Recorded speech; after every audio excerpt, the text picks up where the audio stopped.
유럽의 전쟁사에 보면은 보아 전쟁이라고 있습니다. 이때 한 군인이 특별한 죄명으로 유죄 판결을 받았습니다. 죄명은 낙담시키는 자라고 하는 이유 때문이었습니다. 그는 군인들 사이를 돌아다니면서 적이 얼마나 강한지, 우리는 얼마나 약한지, 또 우리의 성이 얼마나 약한지 이거를 군인들에게 이야기하고 다니는 거예요. 그러면은 군인들의 마음이 어떠하겠습니까? 낙담하겠지요. 이 사람이 가는 곳마다 군인들의 마음이 낙담해가지고 마음이 힘들어요. 그 전쟁 어떻게 되겠습니까? 물어볼 것도 없지요. 그가 칼과 창으로 사람들을 힘들게 하는 것이 아니라 말 새치혀로 말미암아 많은 사람들을 낙담하게 하고 그로 인하여 전쟁에 패하였기 때문에 그 군인을 낙담하게 하는 자라고 하는 특이한 죄목으로 정죄를 했다는 것입니다. 이런 말이 있지요. 사람이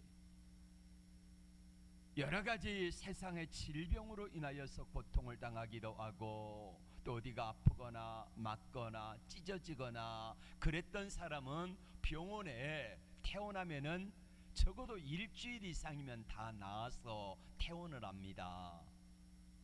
그런데 말로 인하여서 상처를 받은 사람은요 아직까지도 병원에 입원해 있다는 거예요. 그러니까 우리가 어떤 말을 사용하느냐에 따라서 그 사람을 세워주기도 하고 그 사람을 낙담하기도 하게 하는데, 여러분은 어떤 사람이 되기를 원하십니까?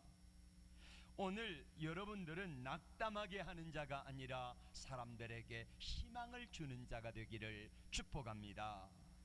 낙심의 국어사전적인 의미는 바라던 일이 이루어지지 아니하여 마음이 상한다. 이게 낙심의 정의입니다. 우리가 살아가는 삶의 현장에 낙심하게 하는 일이 얼마나 많습니까? 성경에도 보면은 낙심하는 사람들이 얼마나 많습니까? 우리 환경을 봐도 얼마나 낙심하고 절망할 수밖에 없는 상황 속에 있습니까? 그런데 우리의 언어가, 우리의 말이, 우리의 심령이 자꾸 안 되는 거, 불평, 불만 이거를 말하고 쏟아내는 사람들을 가까이 하면은요 우리의 마음이 공허해집니다. 그런 사람들 가까이 하지 마세요. 힘들어져요. 아니 그렇잖아도 힘들고 답답하고 어려운 상황인데 왜 자꾸 말로 인하여서 상처를 주고 아픔을 주고 낙담케 하는 사람과 가까이 하느냐는 말이에요. 적어도 예수 믿는 사람들은 내 안에 주님이 계시기 때문에 안 돼도 한번 해봅시다 이래야 되지 않습니까? 그지요? 여의도 순복음교회 조영기 목사님 개척을 하실 때에 한 분이 이분은 하나님 앞에 나오면은요 그저 감사합니다 이게 입을 달고 살았대요. 기도 시간 1시간 내내 이 기도만 하는 거요. 그저 감사합니다. 그저 감사합니다.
여기서 쫓아내면은 저기 가고 저기서 쫓아내면은 또 저리로 가고 이렇게 해서 가는 곳마다 문제를 일으키는 성도들이 얼마나 많아요. 뿐만 아닙니다. 소송 문제가 일어났는데 그걸 사회법정에 가지고 가서 그걸 판결해 달라는 거예요.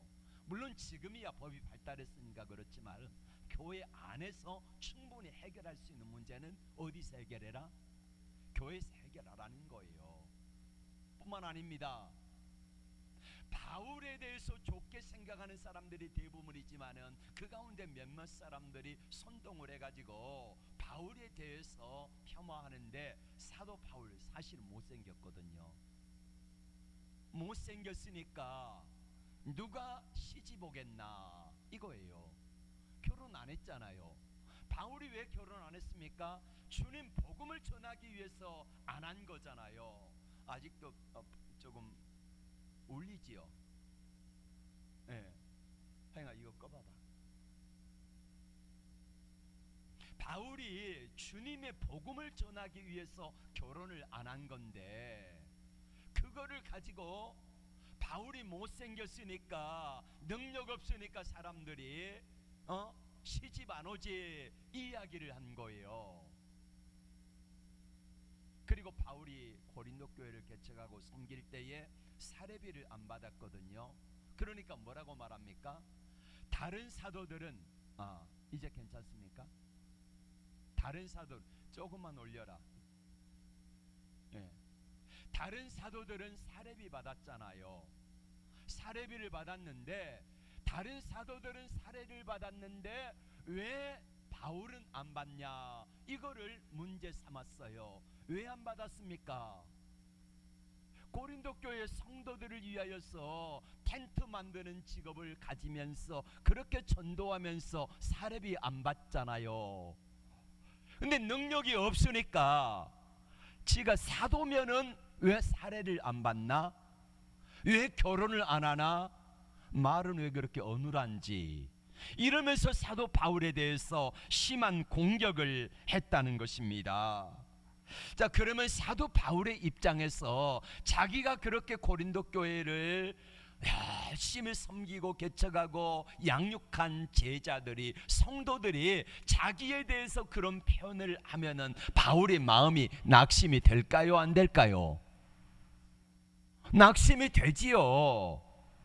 제게 누군가가 나쁜 말을 하면은 저도 낙심이 되어집니다. 그런데 오늘 사도 바울은 낙심하지 않겠다 말합니다. 4장 1절에서 그러므로 우리가 낙심하지 아니하고 4장 16절에서 그러므로 우리가 낙심하지 아니하고 라고 말하고 있습니다. 여러분, 낙심하지 않는 이유가 뭘까요? 무슨 근거로 무슨 배짱으로 그 힘든 상황 가운데서 낙심하지 않겠다 이렇게 말할 수 있을까요? 여러분, 낙심할 수밖에 없는 이유들을 오늘 성경은 3가지로 말하고 있습니다. 첫 번째로는 겉사람이 낡아지니까 낙심할 수밖에 없고, 두 번째 이유는 환난을 당하면 낙심하고요, 세 번째 이유는 보여지는 것들 때문에 낙심할 수밖에 없다는 겁니다. 먼저 겉사람이 낡아지면 낙심하지요. 아침에 일어날 때 여러분 개운하십니까? 나이가 먹고 그러면은요 일어나도 개운하지가 않아요. 여기저기 고장납니다. 팽팽했던 얼굴도요 주름살이 늘어가고요, 어디만 나와요? 뱃살만 나옵니다. 무릎 관절 안 좋아, 심장 안 좋아, 당뇨, 고혈압, 그래가지고 영양제에다가 약을 한 주먹씩 먹네. 저도 하루에 먹는 게 10가지를 넘게 먹더라고요. 우리 최 집사님 깜짝 놀라네. 최 양반 워낙 건강하시니까 하나도 안 먹는데, 놀라지 마세요. 근데 먹어야 돼. 안 먹으면 안 되는데. 자, 우리의 겉사람이 낡아지니까 힘들면은 그거 약으로라도 보충을 해야 되지 않겠습니까? 이게 우리의 겉사람이 낡아지니까 그래요. 여러분, 우리의 겉사람이 뭡니까? 겉사람, 우리의 육체. 우리 육체를 지난주는 뭐라고 제가 말씀을 드렸습니까? 질그릇이라고 말씀드렸지요. 질그릇, 우리의 몸. 우리의 육체, 우리의 몸 질그릇이 자꾸 쇠해지고 약해지고 그렇습니다. 그러니까 이 모습을 보면서 우리는 낙심할 수밖에 없어요. 성경에 나와 있는 인물 가운데 가장 부와 귀와 영화를 누렸던 사람이 누구지요? 솔로몬입니다. 근데 그 솔로몬이 60에 죽었어요. 60살에. 섹시의 여왕이라고 했던 마릴린 몰로 몇 살에 죽은 줄 아십니까? 36살에 죽었어요. 영국의 다이애나 황태자비 역시 36에 죽었지요. 알렉산더 대왕 33살에 죽었습니다. 여러분, 진시황이 43살인가 45살인가 죽었거든요. 불로초를 구하며 좋다는 건 다 먹었던 사람 아니겠습니까? 그런데 우리 인간은 연약하기 때문에, 우리 인간은 연약한 육체를 가지고 있기 때문에 누구나 다 죽는다는 것입니다. 우리 육체가 쇠해집니다. 나이가 먹으면 피곤하고 힘들고, 나이가 먹으면은요 또 냄새 나잖아요. 아이들이 할머니 할아버지 냄새 난다고요 잘 안 와요. 예. 아니 나도 모르게 냄새가 나는데 어떡합니까? 그래서 저는 냄새 안 나라고요 일부러 향수 뿌리고 올라와요. 예? 자, 이게 이제 육체 겉사람이 낡아질 때에 우리는 낙심한다. 두 번째 낙심한 이유가 무엇입니까? 환난 때문에 바울이 낙심한다고 말합니다. 환난과 고난을 당하면 낙심해요. 사도 바울이 10년 동안 고난을 다윗이 10년 동안 고난을 당했습니다. 쫓겨 도망 다녔지요. 도망 다닐 때에 낙심하는 사람들의 특징이 뭐냐면은요, 하나님이 안 보여요. 하나님의 음성이 안 들려요. 이게 낙심하는 사람들의 특징입니다. 낙심하다 보니까 하나님이 안 보이고 하나님의 음성이 안 들리고, 그래서 우리가 자꾸만 작아진다는 거예요. 자, 시편 22편 1절에서 다윗이 이렇게 기도합니다. 내 하나님이 어찌 나를 버리셨나이까? 어찌하여 나를 멀리 하며 돕지 아니하시면 내 신음소리를 듣지 아니하시나이까? 시편 27편 9절에서는 주의 얼굴을 내게서 숨기지 마세요. 왜 그렇게 기도하겠습니까? 주님이 내게서 얼굴을 숨기는 것처럼 느껴지니까 그런 거 아니겠습니까? 자, 세 번째로는 우리가 보여지는 현상으로 말미암아 낙심할 수밖에 없습니다. 사람을 보고 세상을 보면은 뭐예요? 사람을 보고 세상을 볼 때는 만족감이 없지요. 그러나 나의 하나님 그분을 뵐 때 나는 만족하였네. 그때 동남풍아 불어라, 서북풍아 불어라, 가시밭에 백합화 예수향기 날리니, 이 찬양을 하게 되잖아요. 자, 우리가 삶의 환경 속에서 환경을 바라보고 형편을 바라보고 나를 바라보고 나의 겉사람, 나의 연약함, 가진 것 없음을 바라보면은요 낙심이 되어져요. 환경을 바라보면 그래요. 낙심할 수밖에 없다는 거예요. 세상 돌아가는 환경을 보면 얼마나 낙심이 되는지 몰라요. 다윗 시대 때에 성가대 대장을 했던 사람이 아삽이라고 하는 사람이 있습니다. 이 아삽이 시편 73편에 이렇게 이제 하나님께 기도합니다. 낙심되는 환경 때문에 기도하는데 1절에 하나님이 참으로 이스라엘 중 마음이 정결한 자에게 선을 행하시나 나는 거의 넘어질 뻔하였고 나는 걸음이 미끄러질 뻔하였으니 이는 내가 악인의 형통함을 보고 오만한 자를 질투하였음이로다. 악인을 보니까, 세상 환경을 보니까요 마음이 좋지 않아요. 우리 장로님 오늘 기도하셨는데 세상 형편과 환경을 보면은요 참 마음이 힘들고 낙심할 수밖에 없어요.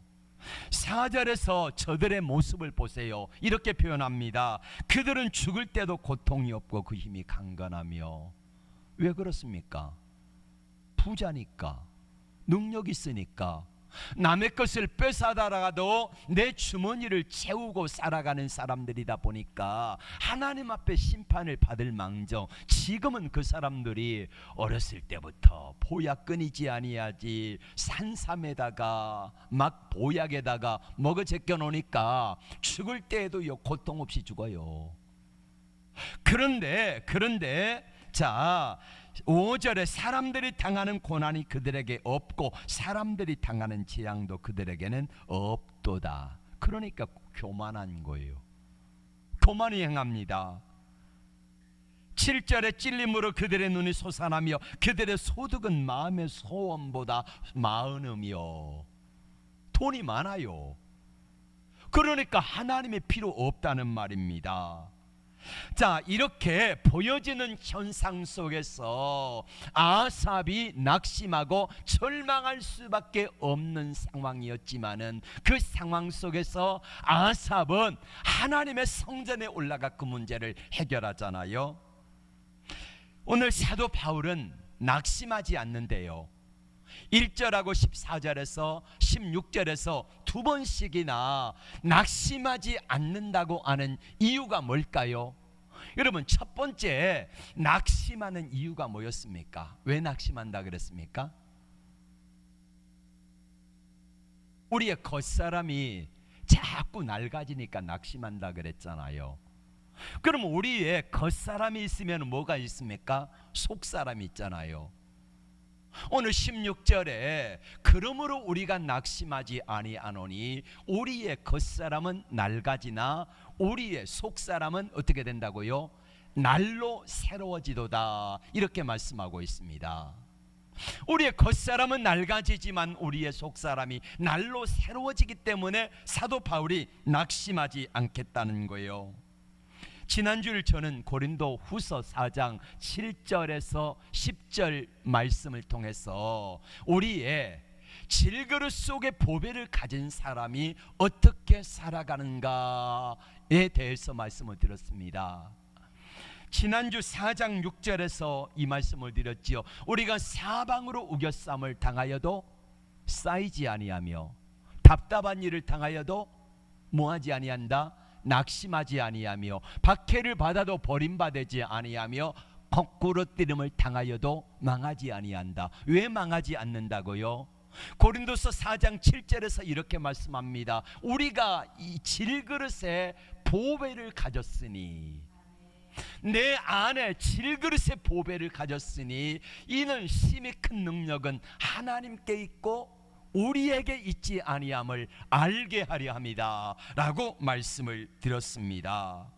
그래서 내 속사람이 강건하니까 내 속사람을 주님이, 보배이신 주님의 능력이 나와 함께하여 내 속사람이 강건하게 되니까 어떻게 한다고요? 우리는 낙심하지 아니한다는 것입니다. 자, 두 번째 낙심하는 이유는 뭐라 그랬습니까? 환난과 고난과 어려움 때문에 낙심한다라고 말씀을 드렸습니다. 여러분, 사도 바울은 삶이 대단히 고달팠습니다. 죽을 때에도 어떻게 죽었지요? 목 잘려서 로마 감옥에서 순교했지 않습니까? 이것뿐만이 아닙니다. 서두에서 말씀드렸던 고린도 교인들에게 사도 바울이 당한 어려움과 무시와 또한 말로 인한 상처와 아픔들, 이것뿐만이 아니라 그 외에도 엄청난 고난이 있는데 고린도 후서 11장 22절 말씀부터 보면은 그가 당한 고난에 대해서 이렇게 이야기합니다. 그들이 히브리이냐 나도 그러하며 그들이 이스라엘이냐 나도 그러하며 그들이 아브라함의 후손이냐 나도 그러하며 그들이 그리스도의 일꾼이냐 정신없는 말을 하거니와 나는 더욱 그러하다. 그들이 누굽니까? 사도 바울을 비방하고 사도 바울을 폄훼하고 이랬던 사람들이 바로 그들입니다. 자, 그들에 비해서 나는 더욱거나 내가 수고를 넘치도록 하고 옥에 갇히기도 하고 매도 수없이 많고 여러 번 죽을 뻔하였으니, 유대인들에게 40에서 하나 감한매를 몇 번 맞았다고요? 5번이나 맞고, 태장에다가 돌에 맞고, 강도의 위험, 동족의 위험, 이방인의 위험과 신의 위험과 광야의 위험과 바다의 위험과 거짓 형제 중의 위험을 당하고, 또 수고하며 애쓰고 여러 번 자지 못하고 줄이며 목마르고 여러 번 굶고 춥고 헐벗었노라. 이게 사도 바울이 당했던 어려움의 일들이라는 말이에요. 그런데 사도 바울은 고난이 그의 삶 속에 늘 꼬리표처럼 따라다녔지만은, 낙심할 수밖에 없는 상황이었지만은 사도 바울은 낙심하지 않겠다고 말합니다. 왜 낙심하지 않겠다고 말합니까? 17절에서 그는 이렇게 고백합니다. 우리가 잠시 받는 환난에 경한 것이. 보세요, 우리가 잠시 받는 환난이 뭐 한다고요? 어떤 것이라고? 경한 것이래요. 가벼운 것이래요. 아니, 사도 바울이 당했던 고난이 가벼운 것입니까? 그런데 사도 바울이 하나님을 향한 믿음을 가지고 바라보니까 내가 당했던 고난은 하나님의 영광에 중한 것에 비하니까, 자, 우리가 잠시 받는 환난에 경한 것이, 그 다음에 뭐라고 말합니까? 지극히 크고 영원한 영광에 중한 것에 비교하니까 비교가 안 되더라는 말이에요. 그래서 사도 바울은 낙심하지 않는다는 것입니다. 내가 당한 환난, 내가 당한 어려움, 고난이 있지만은 내가 잠시 받는 환난, 이것은 가벼운 것이다. 뭐에 비해서 가벼운 거예요? 하나님의 영원한 영광에 중한 것에 비교하니까 이게 가볍더라 이거예요. 아무것도 아니더라 이겁니다. 현대인의 번역을 성경으로 제가 읽어드릴게요. 우리가 잠시 받는 가벼운 고난은 그 무엇과도 비교할 수 없는 크고 엄청난 영광을 우리에게 가져다 줄 것입니다. 이렇게 말하고 있습니다. 사도 바울이 당했던 고난을 계속해서 고린도 후서 1장 8절 9절 10절 말씀에 이렇게 이야기를 하고 있습니다. 우리가 형제들아, 우리가 아시아에서 당한 환난을 너희가 모르기를 원하지 아니하노라. 우리가 당한 고난이 뭐냐면요, 사도 바울이 당했던 그 고난을 이야기하면서, 자, 우리가 심에 겹도록 심한 고난을 당하여 살 소망까지 끊어지고, 우리는 우리 자신이 사형 선고를 받은 줄 알았으니 이는 자기를 의지하지 말고 오직 죽은 자를 다시 살리시는 하나님만 의지하게 하려 함이라. 이렇게 말하고 있습니다. 여러분, 어떻게 바울이 그 상황을 이길 수 있었을까요? 바울에게 아까 고백했던 말씀처럼 우리가 잠시 받는 환난, 세상 속에서 당한 환난은 잠시 잠깐이라는 거예요. 그러나 하나님 아버지 앞에 받을 영원한 영광에 중한 것은 이것은 영원하기 때문에 비교가 안 된다는 거예요. 여러분, 우리가 잠시 받는 환난이 뭡니까? 이 땅을 살아가면서 여러 가지 많은 어려움들을 당하지요. 근데 그 잠시 받는 환난에 경한 것은 하나님의 신 영원한 영광에 중한 거, 하나님의 나라에 우리가 받을 것에 비교하니까 이거는요 별거 아니더라 이거예요. 자, 세 번째, 우리가 왜 낙심할 수밖에 없는가, 그 이유를 말씀드렸죠. 뭘 보니까? 세상과 형편을 보니까 낙심할 수밖에 없더라, 이렇게 말씀하고 있습니다. 보이는 것과 보이지 않는 것이 있대요. 오늘 고린도서 4장 18절에서는 이렇게 말씀하고 있습니다. 우리가 주목하는 것은, 우리가 주목하는 것은 보이는 것이 아니라 뭐요?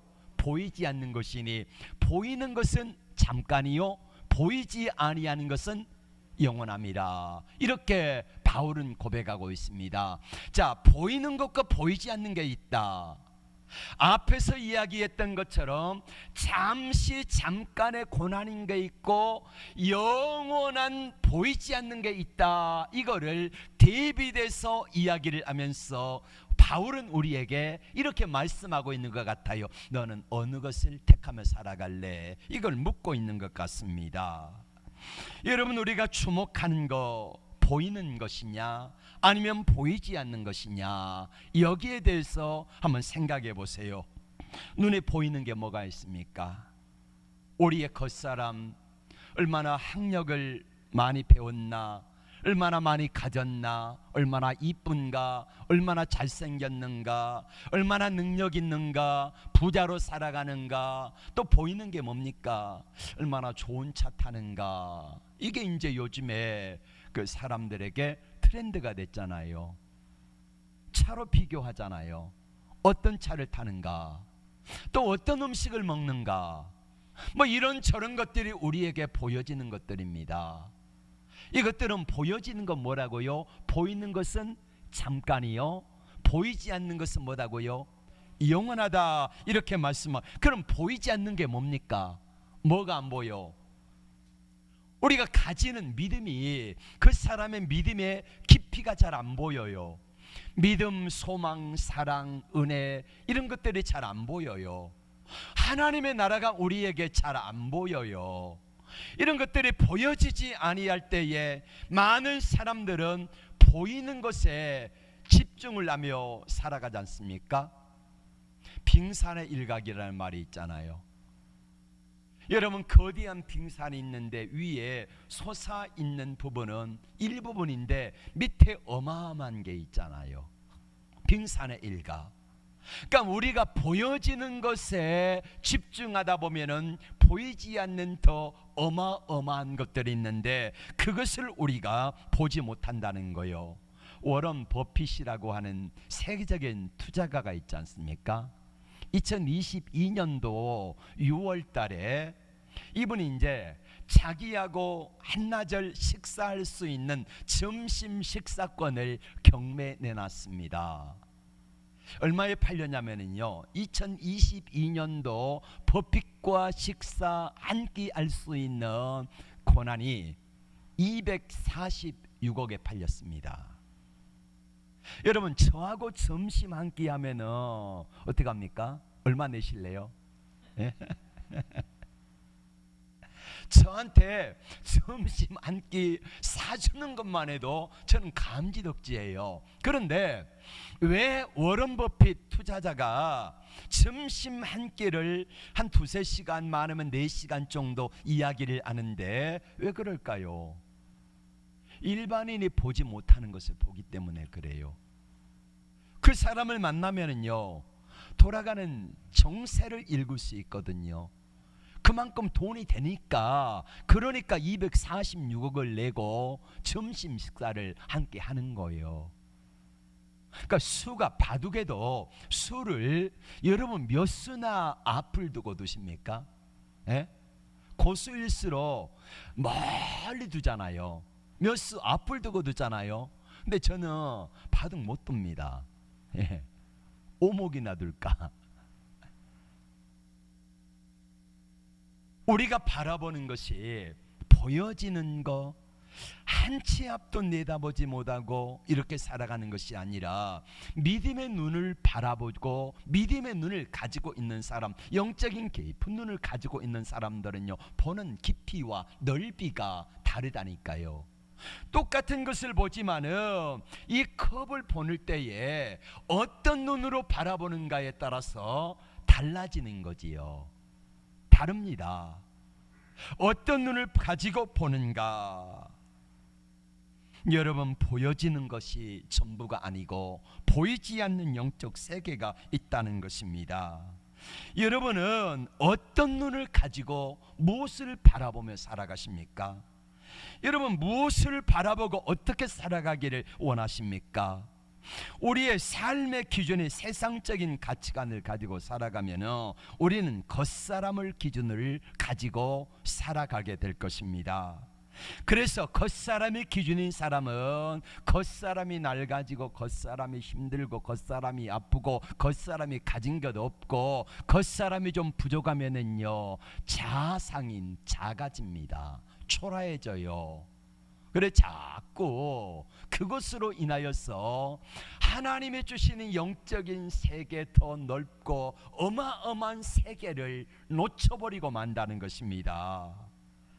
믿음이 작아지고 식어지는 것에는 관심이 없지만은 눈가에 주름이 늘어지고 무릎 관절이 아프고 여기저기 쑤시고 아프고 약 먹고 하는 데에는 엄청나게 관심을 갖지 않습니까?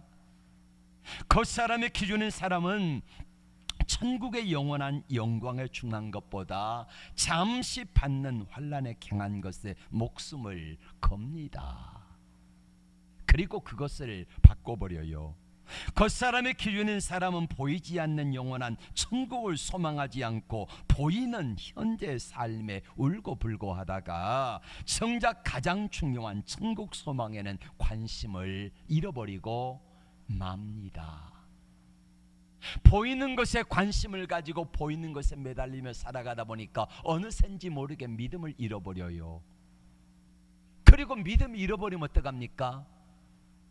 마치 이 세상을 살다가 마태복음 25장에 나오는 열처녀의 비유처럼 예수 믿다가 똑같이 10사람이 다 예수를 믿었어요. 그런데 정작에 주님의 재림 나팔 소리와 함께 천사장의 호령과 나팔이 울려 퍼질 때 그때에 천국에 천년왕국에 어린 양의 혼인잔치에 들어간 5사람이 있고 나머지 5사람은 들어가지 못하고 나중에 와가지고 문을 두드렸지만 어떡합니까? 나는 너를 모른다 그러잖아요. 여러분, 세상에서 가장 불쌍한 사람이 이런 사람들 아닐까요? 나는 예수 잘 믿었다고 했는데 우리 주님의 재림 나팔 소리와 함께 이제 우리가 공중으로 올라갈 터인데 그때에 부활하지 못한다면 가장 불쌍한 사람이 된다는 것입니다.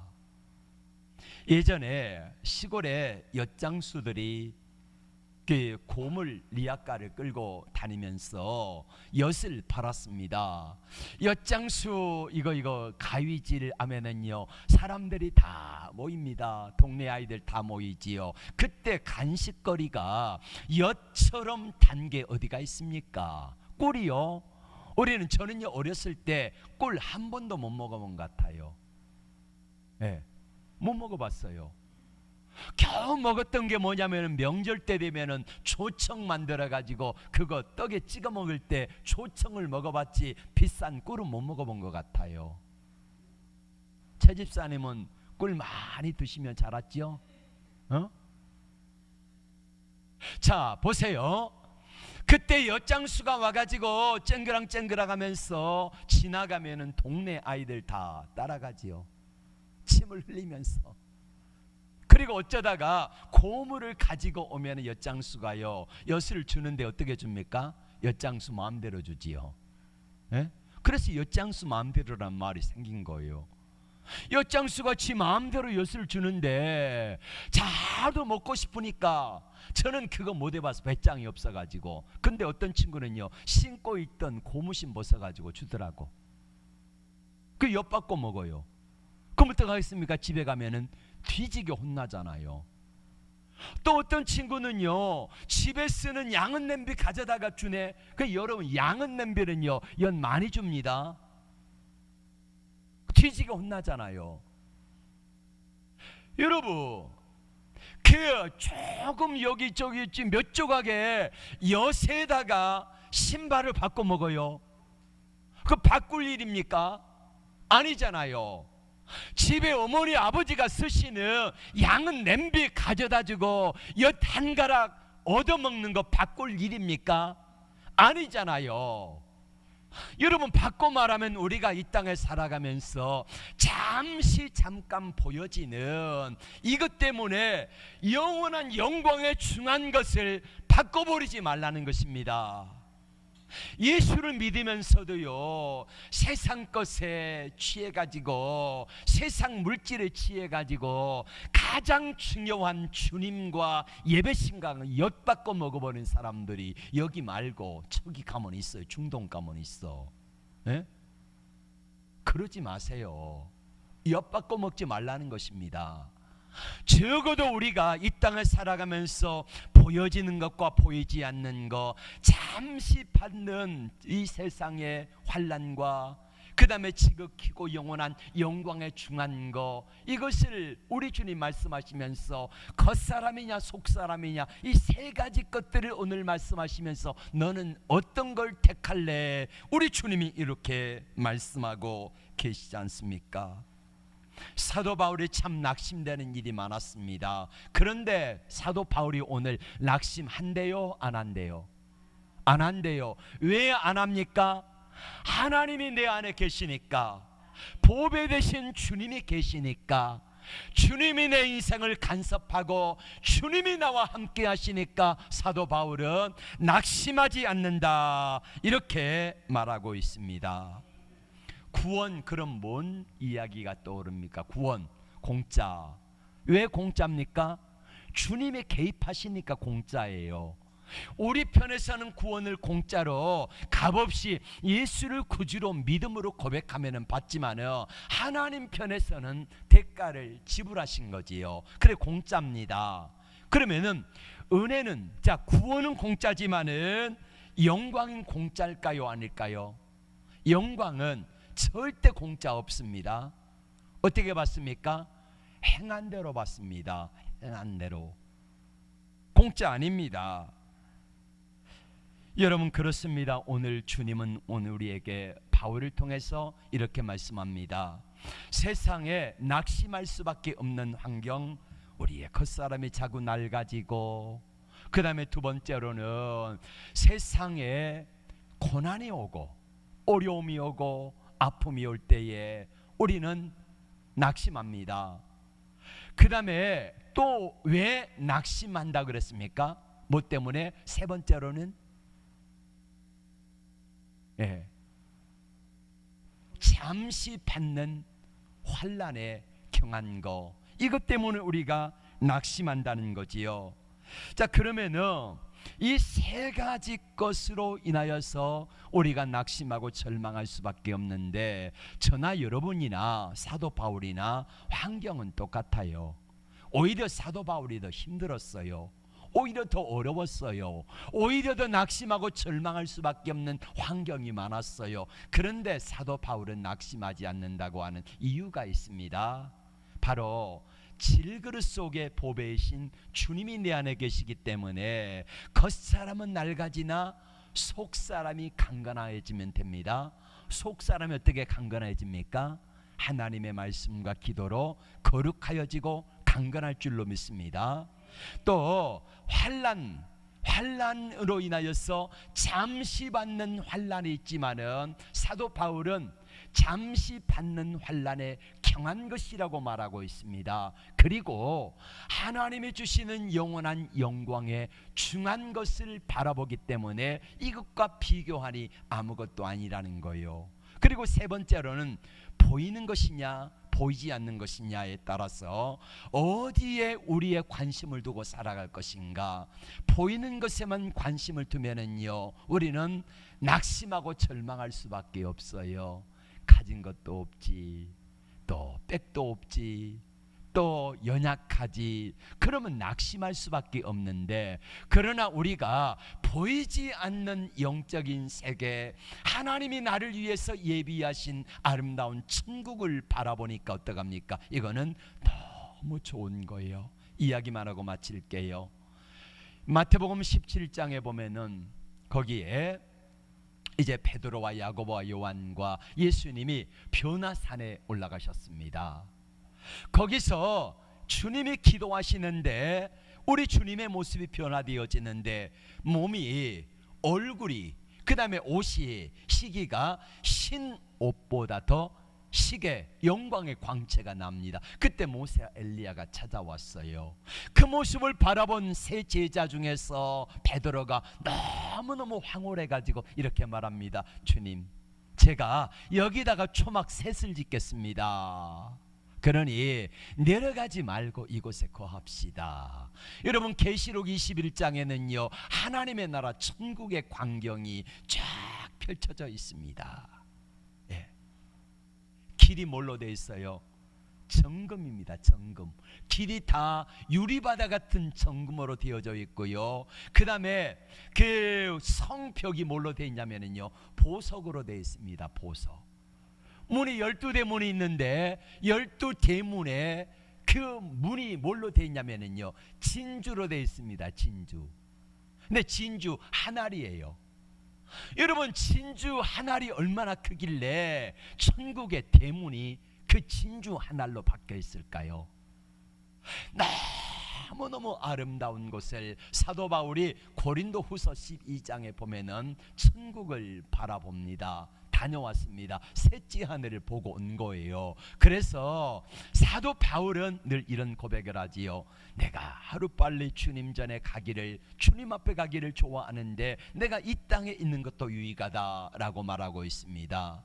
사랑하는 성도 여러분, 그러므로 우리에게 하나님의 나라 천국이 있는 사람, 하나님의 나라에 대한 확실한 소망이 있는 사람, 내 안에 보배이신 주님이 있는 사람은 절대로 낙심하지 않을 줄로 믿습니다. 기도합니다. 주님, 사도 바울은